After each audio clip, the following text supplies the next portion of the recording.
the Democratic Republic of the Congo, and the region. I now give the floor to Mr. Huang Xia.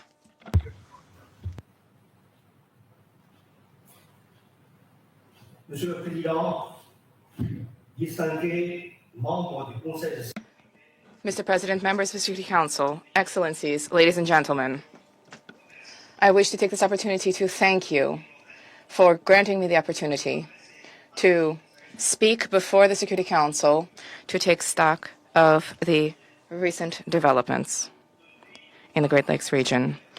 Since my last communication in April, significant developments have occurred at the diplomatic level.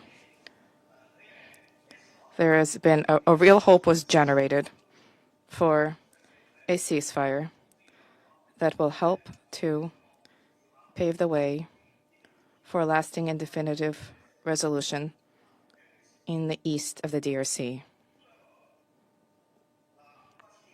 First and foremost, U.S. facilitation efforts in 27 June resulted in the signing in Washington of a peace agreement for the DRC and Rwanda.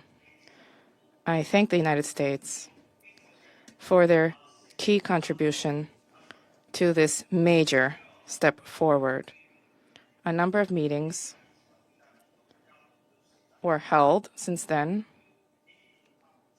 and they resulted in the establishment of a concept of operations for the implementation, beginning 1st of October, the implementation of the concept of operations for the FDLR, and the lifting of the measures. I also wish to applaud the tireless efforts of Qatar, which resulted in the signing of a declaration in principle and an agreement on a mechanism for September. I hope that the next negotiations session between the M23 and the DRC will resume soon and will result in the adoption of a peace agreement. With the impetus of the AU, African regional efforts were streamlined, resulting in greater coordination and progress being made. On the 13th of August, the Community of East African States and SADC adopted arrangements for the Nairobi and Rwanda process, which was launched by the African Union. And the president of Togo was engaged, and a panel of 5 facilitators, including former heads of state, delivered support. A secretariat has been placed under the aegis of the African Union Commission, based in Addis Ababa. All of these African-led and international-led peace efforts are commendable, and they are promising. Nevertheless, promises have not all been upheld. In order to achieve a genuine tranquility, the parties to the conflict have resumed coordination. The humanitarian situation remains catastrophic. Humanitarian access remains problematic, and there have been grave human rights violations which continue to be perpetrated,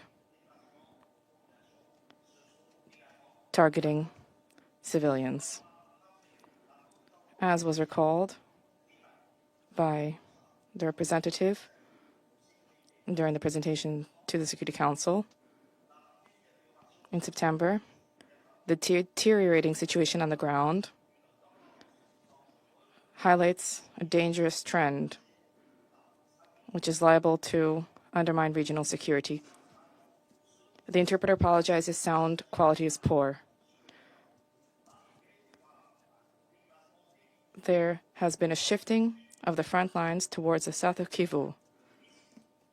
This has given rise to risks of regional conflagration, which are liable to undermine all of the peace efforts that have been hitherto undertaken.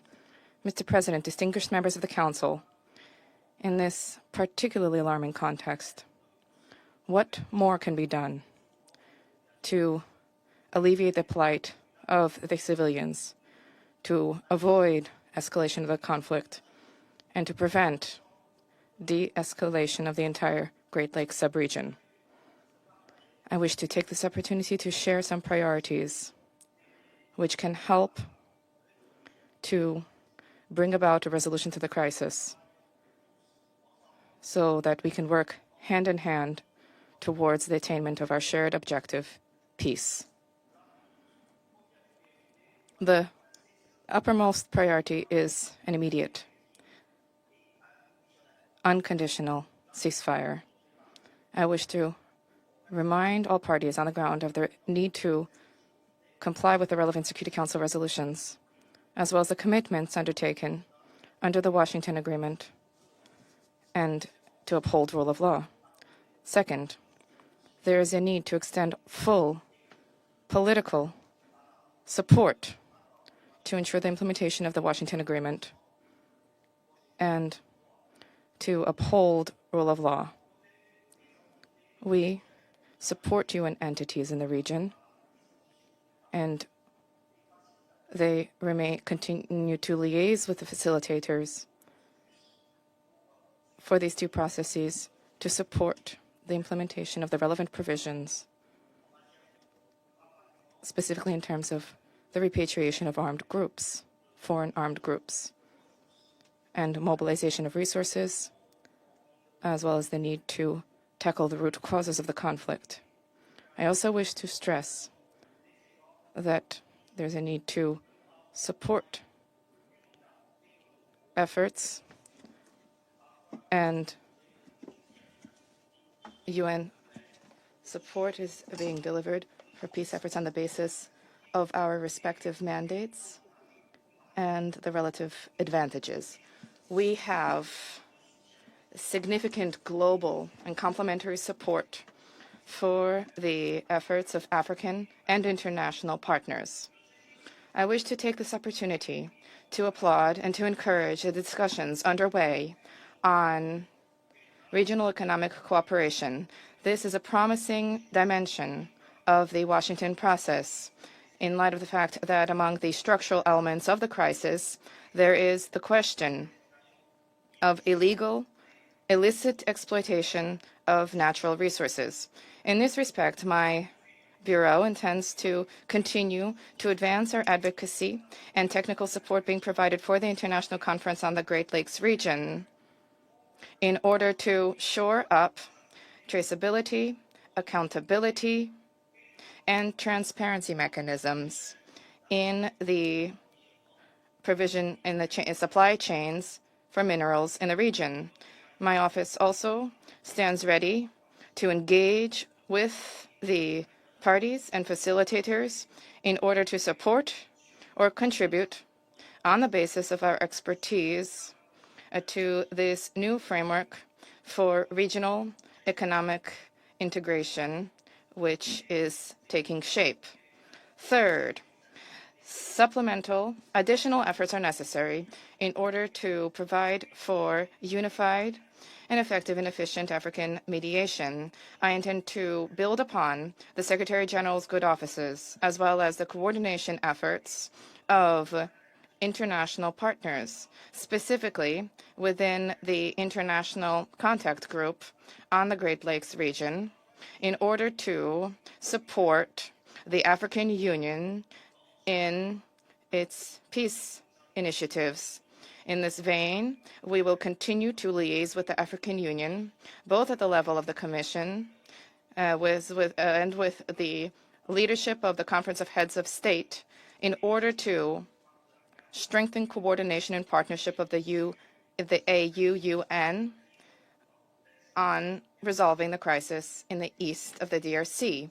I wish to take this opportunity to reiterate my readiness and willingness to support, upon the request, support the efforts of President Lourenço as acting chair of the African Union, President Faure Gnassingbé as a mediator of the African Union, as well as the panel of facilitators. In parallel, I shall continue through the regional mandate which was granted to me, continue to play a key role to facilitate understanding among the countries in the region who have been affected in various ways by this conflict and who have different perspectives to share. A common ground, arriving at common ground is of key importance to ensure that all protagonists have within reach and uppermost as a priority the overriding need for peace and cooperation in the region. Fourth, I wish to stress once again that there can be no lasting peace without a meaningful, serious dealing with the root causes and the structural causes of the conflict. To that end, a framework agreement for Addis Ababa remains, the Addis Ababa Framework Agreement remains a key tool, as was reiterated by countries in the region during the 12th high-level meeting of the regional follow-up mechanism. This was held on the 28th of May last in Uganda. I intend to continue efforts towards the revitalization of the framework agreement, which will provide for better follow-up and greater accountability for the fulfillment of commitments made. Mr. President, this year, we are marking the 25th anniversary of Resolution 1325 on women, peace, and security. Drawing from the spirit of this resolution, I shall continue to work together with the Special Envoy of the African Union for Women, Peace, and Security, Ambassador Mulamula, with a view to raising the role of women in the peace process underway.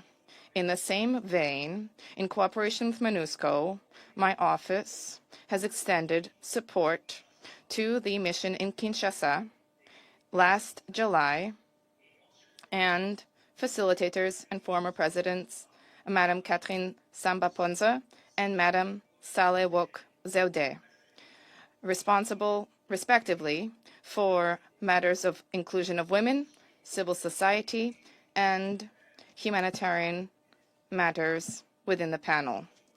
It is a pleasure for me to report that preparations are underway for other missions in the east of the DRC and the region. Distinguished members of the Council, the priorities that I have outlined are geared towards harnessing the assets, the mandates, and the expertise of the various stakeholders while taking into account the gamut of complex dimensions of this conflict. I wish to humbly support these steps forward to taking stock of the regional dimension of this conflict, and I intend to wish to harness your weight and all of the leverage at your disposal as members of the Security Council to ensure that there is enforcement of Security Council Resolution 2773, your resolution. However, we also have an obligation to recognize, as an international community, to acknowledge the fact that all of our actions, all of our resolutions will only bear fruit on the ground if the parties themselves are ready to make peace.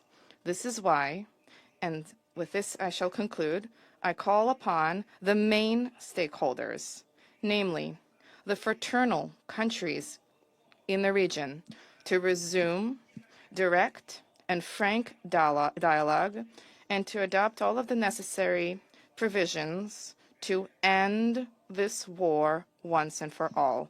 Thank you.